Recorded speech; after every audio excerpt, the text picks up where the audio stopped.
Welcome back to the South Stands, a Buckeye football podcast by Ohio State fans, for Ohio State fans. Happy holidays, everyone. From the West Coast, I'm your host, Zach Moore. Today is Thursday, December 19th, 2024, and I'm very happy to be joined once again by fellow South Stands contributor, Paige Van Horn from Denver. PVH, happy holidays, buddy. How you doing? You do. Happy holidays to you, man. We are on the precipice of it, so I don't know what's more, well, I do know what's more exciting. You know, a lot of people, Christmas or the college football playoff, but I know we're going to fall on that one. But yeah, man, great to be on. Excited to rap a little bit about the Buckeyes and their upcoming game here. Yes, me too, my friend. 'Twas the night before the 12-team college football playoff, and all through the house, not a creature was stirring except the two of us idiots who are here with you this evening, folks, to look at 8-seed Ohio State's first-round matchup with the number 9 seed Tennessee Volunteers in the Horseshoe this Saturday night. This game is an 8 p.m. Eastern kick on ABC. Hallelujah, PVH. You finally got your night game. Yeah. But did they ever break that down, like how they ultimately decided, you know, I think the networks, I think. I don't know who had like the dibs or the bidding, how the bidding went, but I mean, clearly they went with, you know, the bigger brands at night. Notre Dame's playing at night tomorrow in prime time. Ohio State's playing at night on Saturday in prime time. I think that's probably how they decided it. Yeah, but it's kind of weird. Like they never, or maybe they did, and I'll go back and, you know, try and figure out. But they never really kind of disclosed that, right? You know, it's like, so. Anyways, yeah, no. Thank God, you know, we're not kicking off at 10. So yeah, like Penn State is. But again, if you're Penn State, you got to be like, Jesus, what do we have to do to get a night game and a whiteout? I don't want to hear any bitching from Penn State after the seed they got from the college football playoff. That makes me want to vomit. We can talk about that in a little bit. Now, the line on this game is Ohio State minus 7.5. The over-under is 45.5. PVH, did you know the Buckeyes and Vols have met only once previously on the gridiron? That was New Year's 1996 in the Citrus Bowl following the 95 regular season.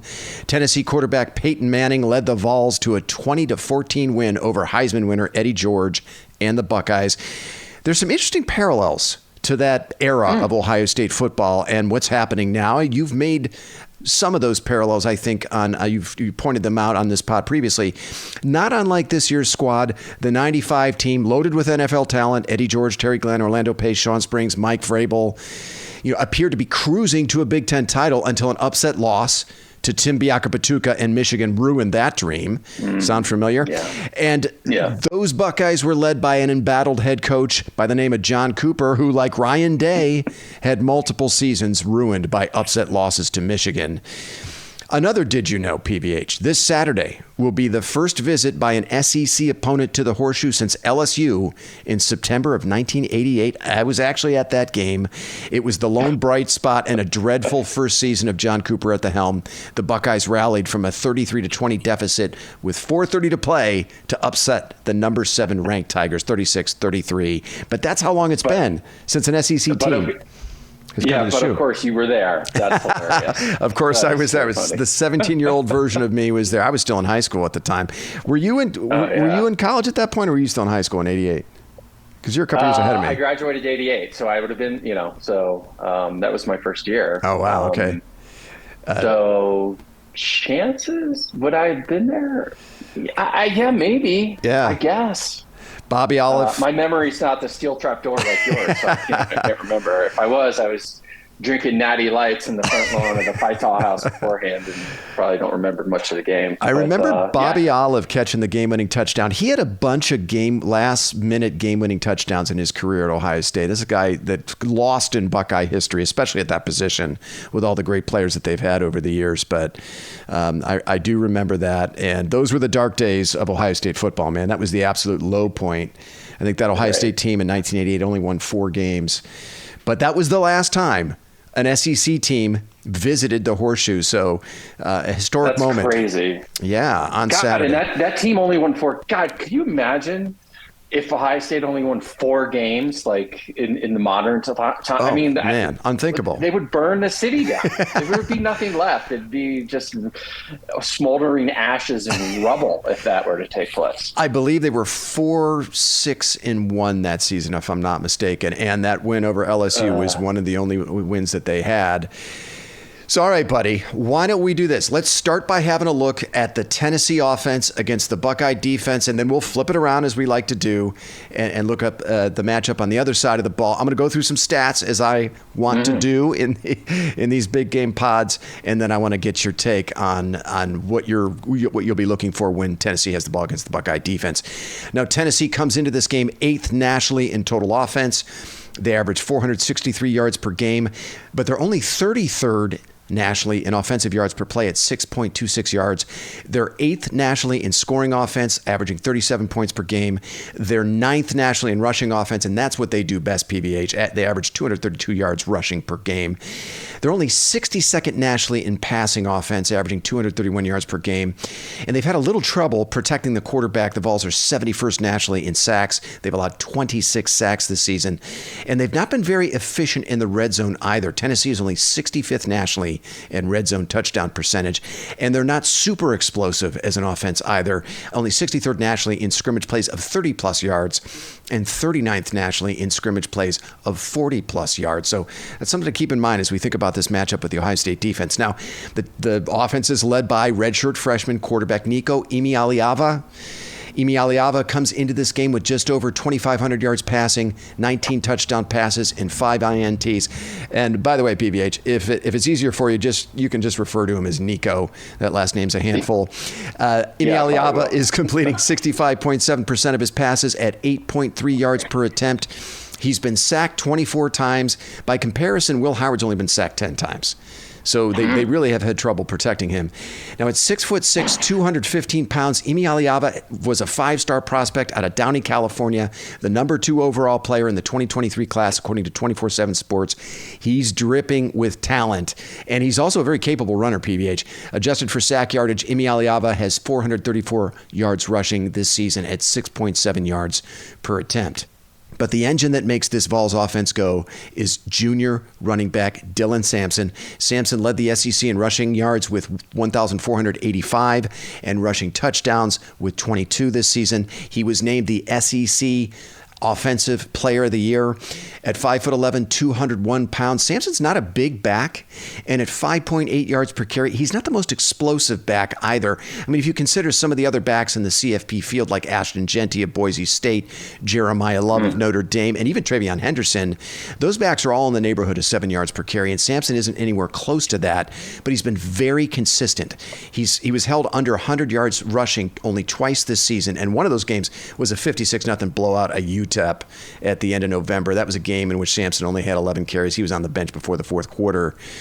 Finally, the Vols' top receiving threat is worth mentioning. His name's Dante Thornton Jr. He's an Oregon transfer, spent the first 2 years of his career at Oregon. Thornton's a big dude, 6'5", 214 pounds, and he's the closest thing they have to an explosive playmaker, a vertical threat. Thornton has 647 yards receiving this season, which at first blush doesn't look that impressive, but only on 25 receptions. He averages a whopping 26 yards per catch, and he leads the country in receptions over 50 yards with 6. So he is a true deep threat, but that's pretty much all he can do. He's kind of a one-trick pony as a receiver. He's not Imialiava's go-to receiver on short or intermediate routes. So, but I would expect Tennessee to test Denzel Burke and Davis Nigbinosin in coverage on Thornton. He's going to have a pretty significant size advantage, and we well know, PVH, how Burke and Nigbinosin have struggled in coverage. Right. Yeah. Now, after Thornton, this is not a very dynamic receiver core, PBH. Brew McCoy has 35 catches for 432 yards and 2 touchdowns. Squirrel White has 33 catches for 364 yards and 2 touchdowns. I love that name, Squirrel White. That's a keeper. That's a keeper. So this receiver group is not going to present the kind of challenge that the Oregon receivers or even the Indiana receivers would. But you do have to be on alert for Thornton Jr. He is someone to watch. He's a significant deep threat. Okay, PVH, I'm going to kick this over to you. What will you be watching when Tennessee has the ball against the Buckeye defense? Well, I think you just laid it out, right? I mean, it's a strength on strength matchup. I mean, struggling off the top of my head to think about like who really gashed our defense, rushing the ball this year. I mean, anybody? Like Oregon had some success a little bit, yeah, but no one really gashed us. Yeah, you're right. Yeah, exactly, right. And so, if I'm Ryan Day or Jim Knowles, I'm sitting there thinking, okay, I'm going to try and take that receiver away. And if he makes 5 or 6 plays, fine, so be it. And he probably will. Try and not have those be 50-yard, touchdown plays. Yeah. But, I mean, I like, and I knew they had, a good rushing attack, but Sampson, that's not our concern, right? Our concern, I think, is a more vertical passing attack, right? Because we've sort of been exposed in that regard. Mm-hmm. But correct me if I'm wrong, we're the number 1 total defense in the country, are we not? That's right. So, I tend to think, they're going to have a tough time against this defense.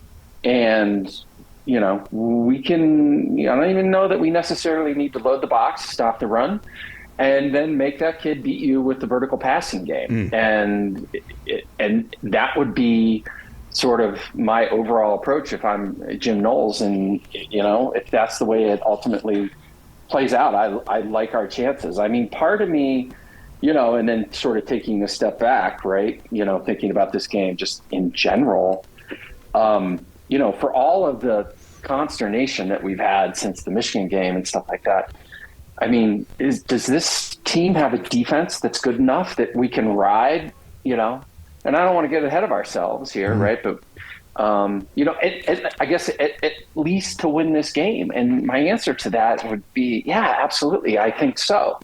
I don't put any credence in this cold weather bullshit people are talking about and all that other stuff. But I can see Ohio State's defense shutting these guys down and making it really, really difficult then for them to score points. It's interesting. Tennessee head coach Josh Heupel likes to play with tempo.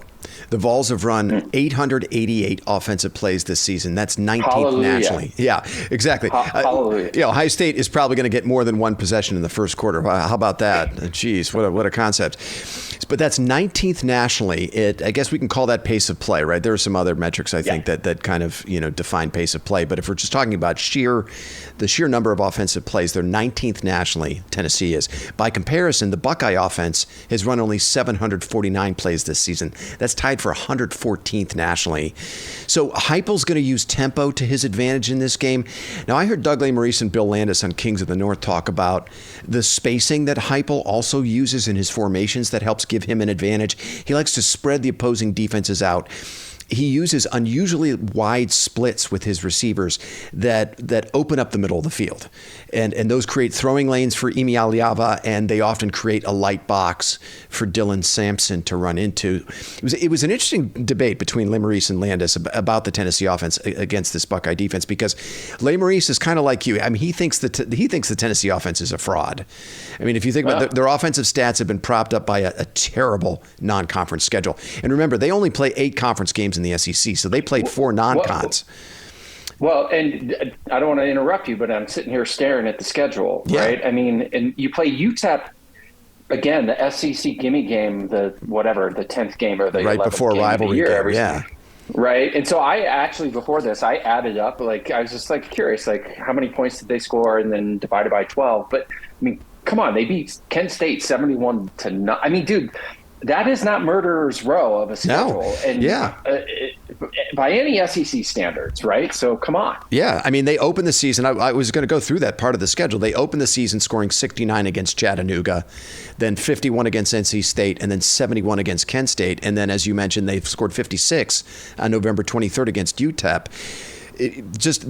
Against that non-conference schedule, the Vols averaged 62 points per game in those 4 non-conference games. Yeah. But in their 8 games against SEC opponents, the Vols only averaged 25 points per game. There you go. Lesmerises has a point there. But it was interesting because Landis thinks to combat what Tennessee does with their formations and spreading the field and that sort of thing, the Ohio State defensive line is going to have to control the line of scrimmage, which in his opinion, they haven't really been able to do consistently for like 3 years. That also means that Cody Simon and Sonny Styles, if they do play with a light box, are going to have to tackle well at the second level against a really good back in Dylan Sampson, who's good at breaking tackles. And we've seen, quite frankly, Simon and Styles miss tackles at the second level. They haven't always been consistent at that.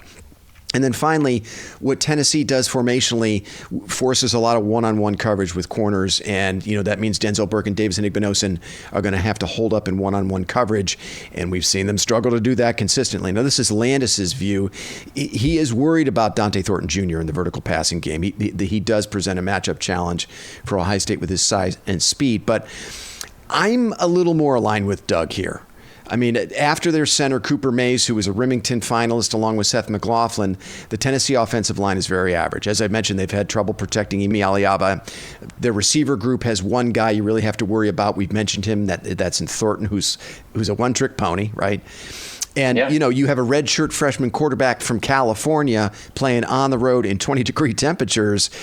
Yeah, Dylan Sampson's the real deal, but man, I have a hard time seeing this matchup being the reason Tennessee wins this game. And I think the versatility of Caleb Downs gives Jim Knowles an ace he can play in this matchup too at the second level. So I think advantage Ohio State here. What else you got, PBH, on this matchup? No, I mean, I think we're both sort of in alignment on that. And, that kid's from California. Yes. Maybe, but I don't know. I mean, half our team's not from Ohio anymore. That's true. I don't know how much I buy into the cold weather thing. Although I wish it would be 60 and balmy, because I think that plays to our strengths definitely offensively for sure. But no, I just think I ultimately come down to I think Knowles is finally he's got it dialed up. I think he's calling these games really, really pretty intelligently. And, Tennessee's a good team, but I don't know if they're a great team. They'll definitely make some plays on us. But I just think ultimately, our defense is going to be able to shut them down enough for us to, win this ball game. Yeah, it seems like make the redshirt freshman beat you, right? Make the redshirt freshman and by SEC standards, a very average group of receivers beat you, and you take away Sampson. To me, that maybe I'm oversimplifying it, but to me that seems to be the strategy, and I think Ohio State has the personnel to do that. All right, buddy. Yeah, and it goes back to these are the kind of games that are tailor-made for our linebackers. They typically, the Wisconsins of the world, or like, Penn States, where we have struggled is with just a lot of skill players on the outside, right? And then they can do those things, obviously, like you talked about, that Hyper wants to do, is spread you out and open up lanes and stuff like that. So, again, I feel like their strength is playing into our strength. So I like our chances on this one. Yeah, and as an offense, if you can eliminate the big play, which Ohio State has been very good at again this year, they have not given up a lot of big plays. You can eliminate the big play. As I mentioned earlier, this Tennessee offense has not been very efficient in the red zone.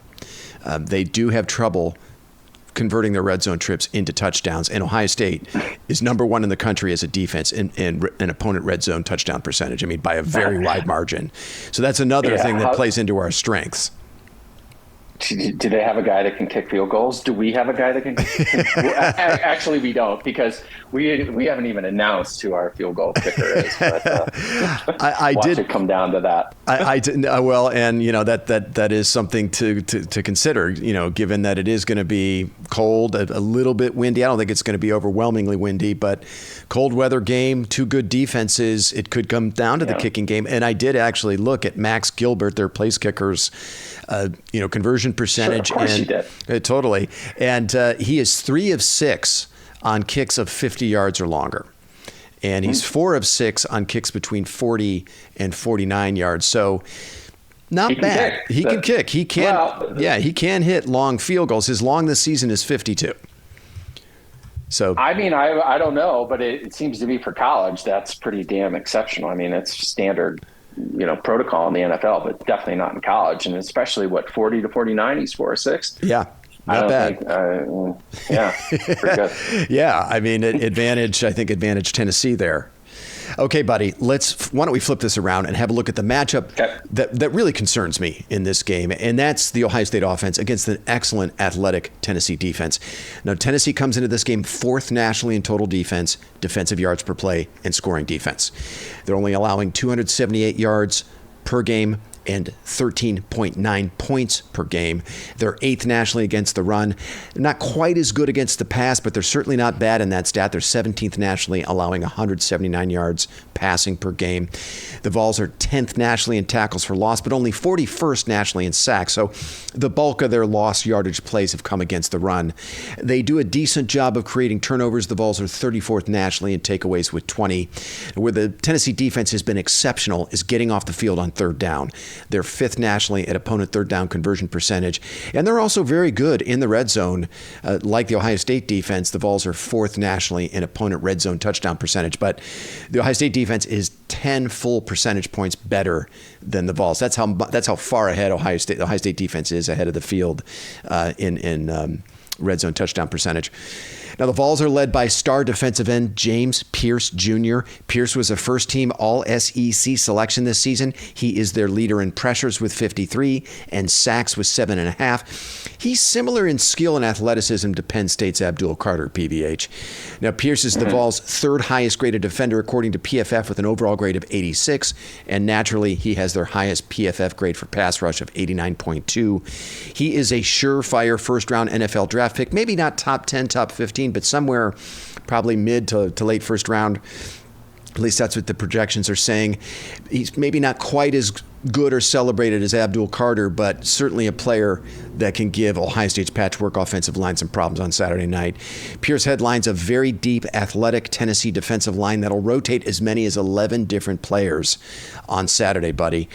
Now, another player to watch on this Tennessee defense is cornerback Jermod McCoy. McCoy is their second highest graded defender according to PFF with an overall grade of 88.9. He has naturally their highest PFF grade for coverage of 90.4. He is their leader in PBUs and with 7 and interceptions with 4. McCoy was a second-team All-SEC selection and a player many believe is also a first-round caliber player in next year's draft. Now, safety Will Brooks is another player to watch for the Vols. Brooks is their second leading tackler, and he is second only to McCoy in PBUs with 5 and interceptions with 3.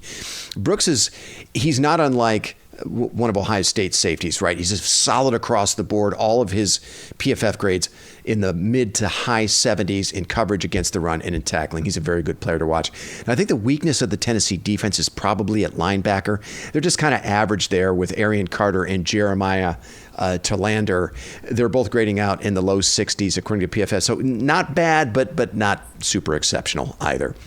PBH, that's a skinny on the Tennessee defense. Why don't you give me a few thoughts about the Ohio State offense when they face this volunteer defense? Well, so at a very high level, as you ran through all of that, I just decreased my score prediction for the Buckeyes by 5 points. I knew they were good. I didn't think they were that good. So not to give anything away from when we get to our predictions and stuff like that. But yeah, they sound pretty good, don't they? Yeah. I think it might be so legit. Yeah, I lowered how many points I think we're going to score here. But still, right? I mean, okay, let's do our macro concernometer, right? I mean, Luke Montgomery and Josh Padilla, right? Like, are those guys going to hold up? And now I don't know. I don't know if Padilla's going to play, but I know Luke Montgomery's going to start at left guard. I'm not sure about Padilla. Start? Okay. Yeah. You know, so that's my first concern, Mm-hmm. and then my second concern is coaching and what kind of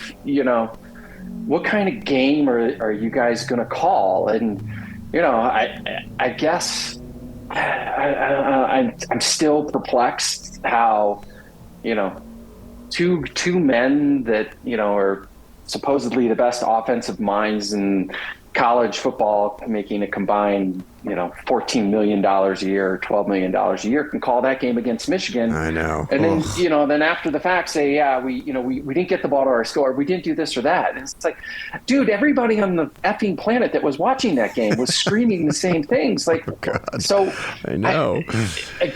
Right? Like, yeah. what is that? I mean, and the other thing is, you got Smith, you got Ibuka, you got Carnell Tate. Any one of those three dudes is the number one receiver on 110 of the 119 teams that play easily. Division I football. I mean, so get the ball to your playmakers, man, and whatever the case may be, use some creativity too, right? Mm-hmm. Like, do some things that are out of the ordinary. Have some, tricks up your sleeve. And I'm not saying you need to do like, double reverses back to Will Howard to throw the ball, but, like Trey out of the backfield and wheel routes, a screenplay or whatever the case may be, right? Yeah. Because I think it's, it's eerily similar, like against, when you play Georgia, like it's going to be tough sledding if you think you're just going to, run the ball up the middle. And Michigan too, whatever, 22 times and expect to have success. And the other part that today's game is sometimes it goes so quickly. And if you're not taking the most advantage of every single possession offensively, you're really going to put yourself behind the eight ball. Now, if Heupel's running, more of an up tempo, I think that is a good thing for us, but they have to maximize their opportunities. They haven't been doing that recently. I mean, obviously since the last game.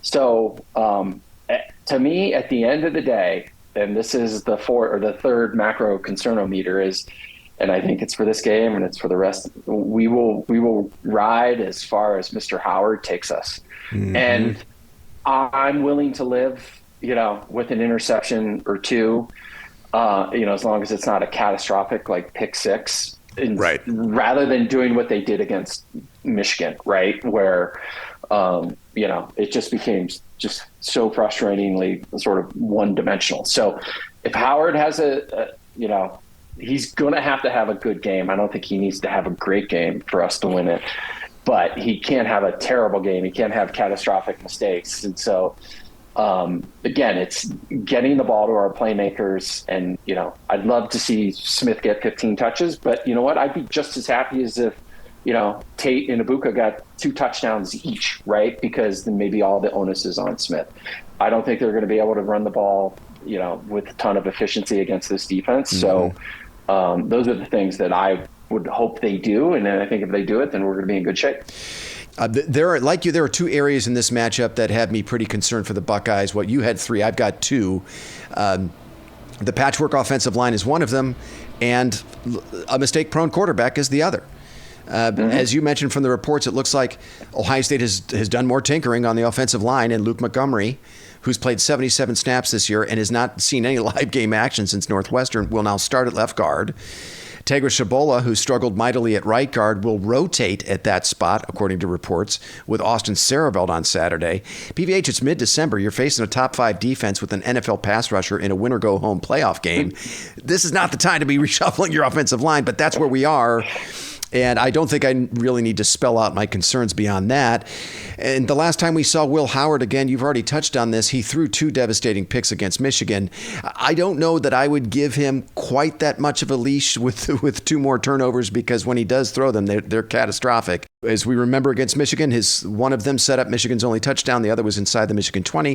He had 2 similar turnovers against Penn State. He threw a red zone pick against Indiana. He had a couple of critical mistakes against Oregon, including running out the clock on the game's final play with a timeout still in Ohio State's pocket. So I am concerned about Howard's ability to limit those mistakes against a very good, very athletic Tennessee defensive line. It's going to be cold. As you've mentioned, I think rushing yards are going to be a premium in this game. And Ohio State is going to have to play to their strengths, and I think they will, and they're going to have to throw the ball a lot to get the ball in the hands of their playmakers, Smith, Ibuka, and Carnell Tate. So they're going to be throwing a lot. And Howard has to balance that with the devastating mistakes. And that's a big question for me because he's yet to show against good opponents that he can eliminate those mistakes. That's a big question for me. Let me kick this back to you, PBH. Any other thoughts, concerns, observations about this side of the ball? Yeah. And when I say, like, I'll live with 2 picks, right? Like, that's, obviously them doing something very differently than they did against Michigan and trying to get the ball to your playmakers. And, and the cold, I'd be much more concerned about the wind than the cold. I think the cold, it matters, but again, like, it's an effing excuse, like no excuses, right? No excuses. And, and the other thing is, it's like, what team are we going to get? Is it like, and we talked about it, or I mentioned it, at the Michigan, pod afterwards. And it's like, it just doesn't seem like Ryan Day's having a lot of fun, right? It's just like, man, come out, and Howard too, right? Like, the seniors, really down to those. The seniors as a whole, I don't think either. Yeah. Yeah. Like, and so truly, is it, you got a second chance here and you're going to embrace it, or are you going to play tight? Mm-hmm. And this is I wrote this down actually, and not to kind of, change the subject, but is this the biggest game for Ohio State since they won the national championship? I think all that is riding on this game. For Ryan Day, it is, for sure. I think this is an inflection point. There is no question about it for the program. And if it goes south, right? We are. How much is going to change with Ohio State football if this game goes south and they lose this ball game? It sucks to have lost in the national championship to Alabama, and those playoff semi to Clemson. But I think this is the biggest game, since they beat Alabama in 2014 and then, whooped Oregon and won the national championship. This is monumental on so many levels. And then I piggyback back to, what kind of game are you going to call? Is the moment going to be too big for Howard?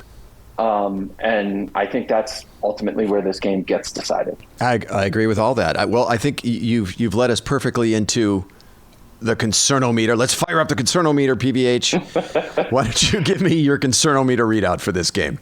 At 9. 9. Yeah. Dude, everything is riding. I'm going to say it's a 10, right? Because just all of the, intangibles that are, going to live or die with this game. And then I think it's going to be a close game, probably. So, yeah, actually, I'm going to go 9.5. I'm going to split the middle. 9.5. Okay. I'm at a 10. And, my faith in the leadership of this program right now is shaken to the core by the Michigan loss. And I've not been this down on an Ohio State coaching staff or a group of seniors since the John Cooper years. That is not hyperbole. Here's a question. It's rhetorical. You don't have to answer it. But, what evidence do we have to suggest that Ryan Day can lift this team up from that terrible performance on November 30th? If we look at how Day's teams have responded to losses over the last 3 seasons, at best, I think you can say it's been a mixed bag, with probably the most inspired performance being the 2022 Peach Bowl against Georgia, which was another loss, marred by late game failures and special teams mistakes. Where the fuck have we seen that before? The Buckeyes were outscored 18-3 in the fourth quarter of that game. After the Oregon loss this season, the Buckeyes followed up with that 21-17 stinker at home against Nebraska. They were losing midway through the fourth quarter in that game. After last year's loss to Michigan, the Buckeyes followed that up with what? An embarrassing 14-3 loss to Missouri in the Cotton Bowl. And I understand McCord transferred and, Harrison Jr. opted out. Devin Brown got hurt in that game. But all those other juniors opted in for that game. We could only manage 3 points. The offensive line was terrible. And after the 2021 Michigan loss, the Buckeyes followed that up with a very entertaining comeback win over Utah in the Rose Bowl. I mean, I'm not going to deny that was a fun, entertaining game, but the defense gave up 45 points in that game. And the Buckeyes had to overcome 3 double-digit deficits to win that game. C.J. Stroud, Jackson Smith, and Jigba bailed the Buckeyes out that night. It helped Utah had to use a running back at corner for most of that game. So can we really say that the Buckeyes made an emphatic statement in that game? I mean, I just have major concerns about Day's ability to motivate this team and then to hold them together when the shit hits the fan on Saturday night. And there will be moments where the going will get tough. Can Day hold them together? I've got major questions about that. That's why I'm at a 10 on the sphinctometer, because history tells us Ryan Day's teams don't usually play their best in the immediate aftermath of a loss. The only thing we can really point to is another loss in the Peach Bowl against Georgia, where they played really well for 3 quarters, but then fell apart in the 4th quarter of that game. I'm really hoping they can buck that trend on Saturday against Tennessee, obviously, PBH, but that's why I'm at a 10 on the concernometer. No, those are all fair and valid points. And it just feels like, since he took over the head coaching job, the pressure, maybe he just didn't know what he knew when he got that position. Yeah.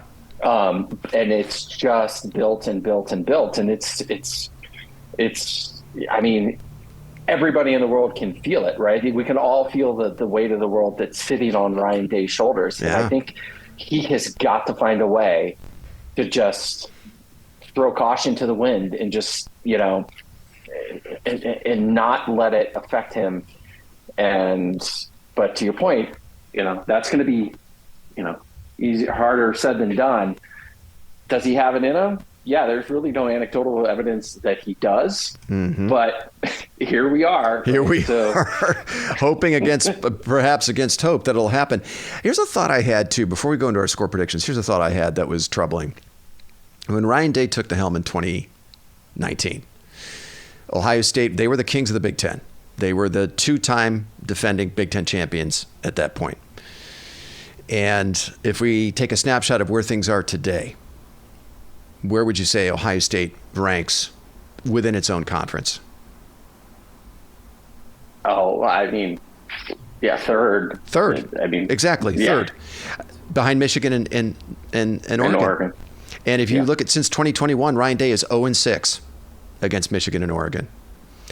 So if you look at where the program started, the keys to the Ferrari that Ryan Day was handed to, and where we are today, Ohio State, they're in the playoff, okay, great, but they haven't won their conference in 4 years. They haven't beat Michigan. They haven't beat their rival in 5 years. And now another team has emerged to pass them. And you look at the recruiting rankings, right? And you look at what Utah's do or what Oregon's doing in the transfer portal, signing kids that Ohio State is going after.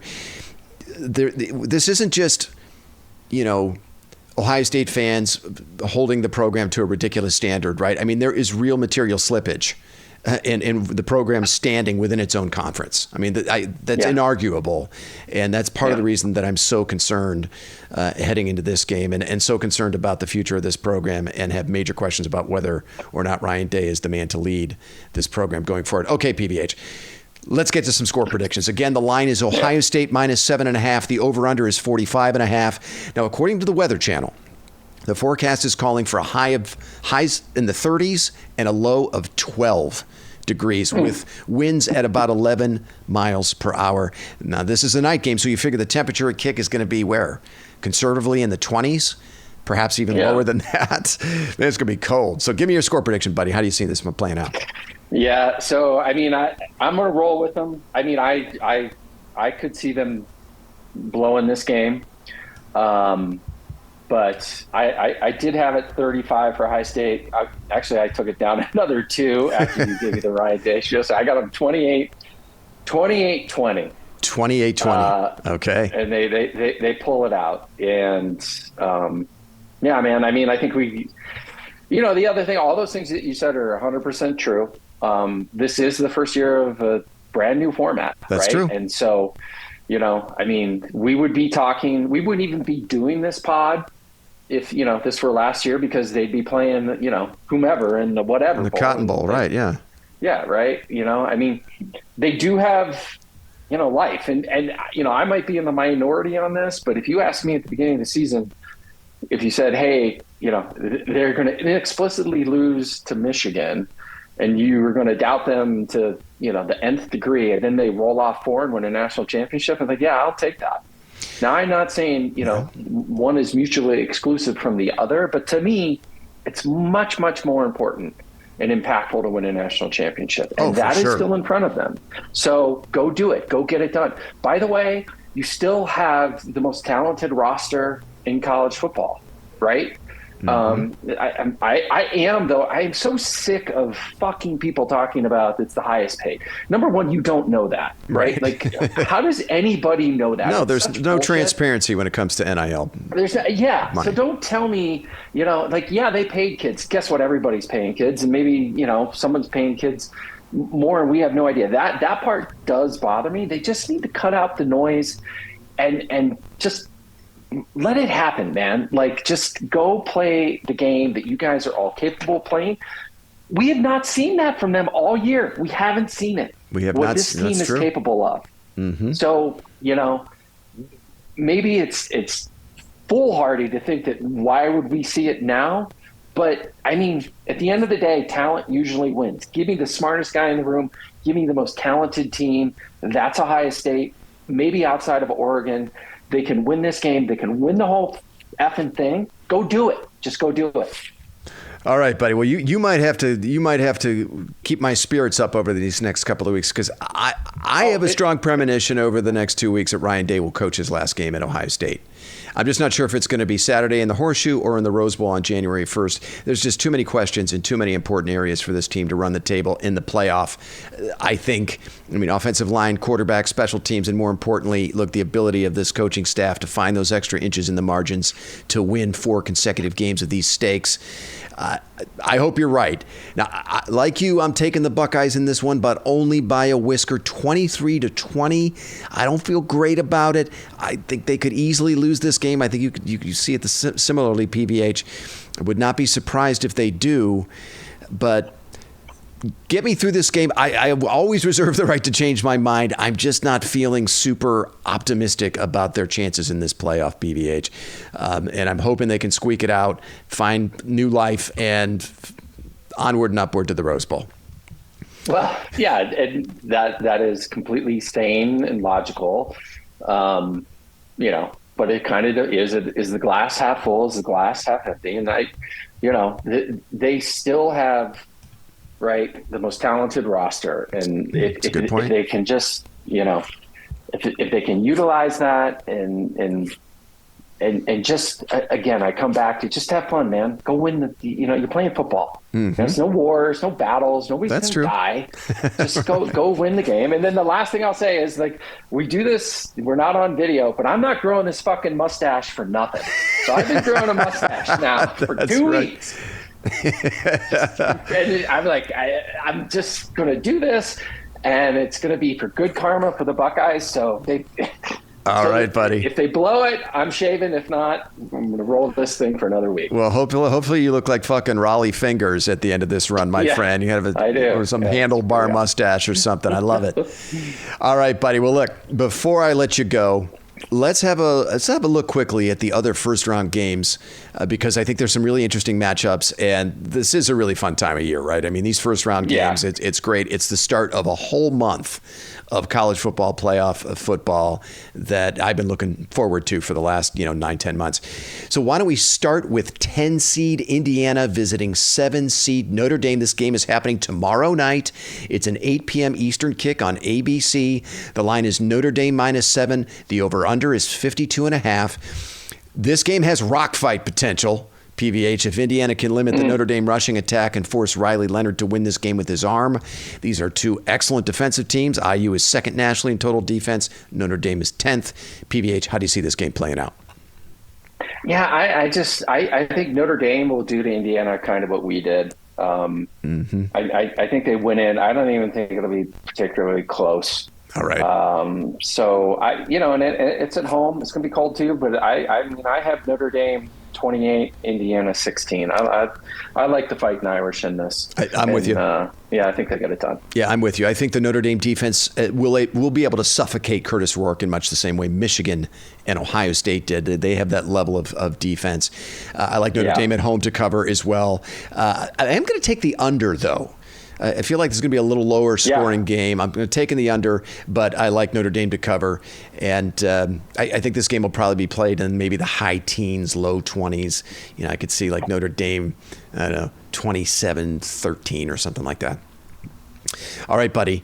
Let's have a look at the next game. This is 11 seed SMU visiting Happy Valley to take on 6 seed Penn State. These lucky bastards. I can't believe they got this spot in the bracket. This game is a noon Eastern kick on TNT and Max. The line is Penn State minus 8.5. The over-under is 53.5. PVH, who do you like in this game?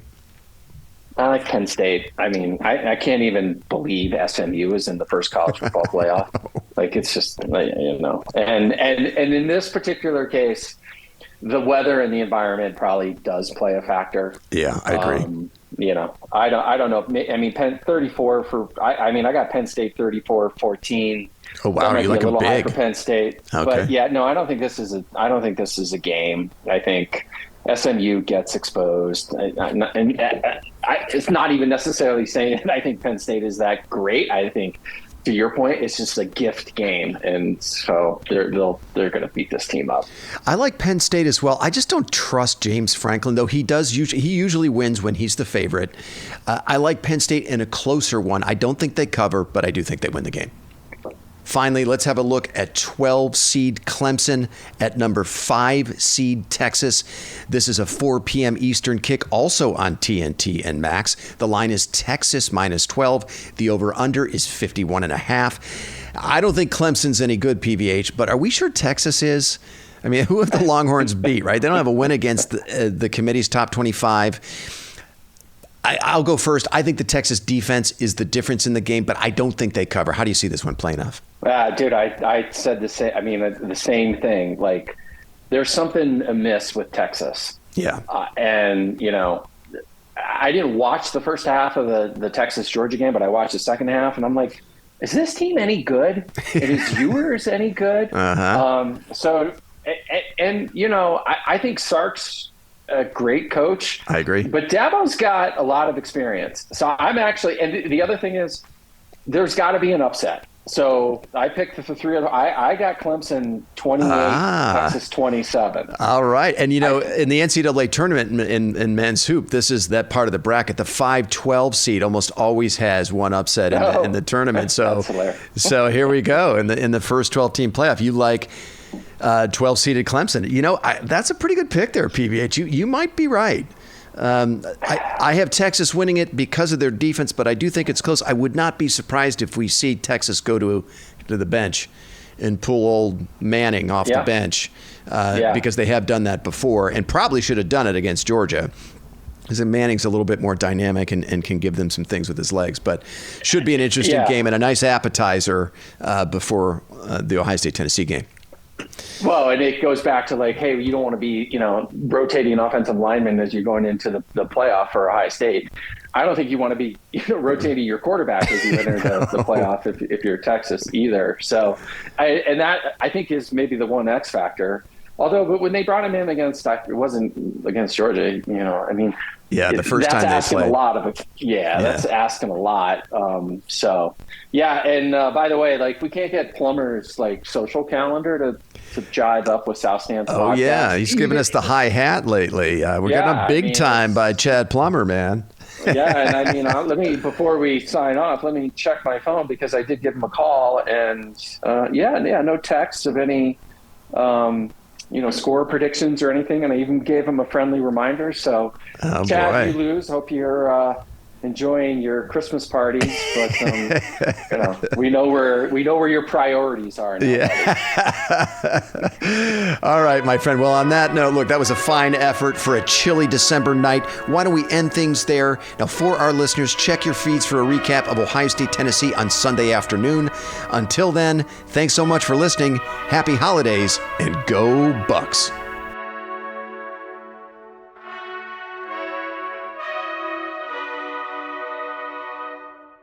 You've been listening to the South Stands, a Buckeye football podcast.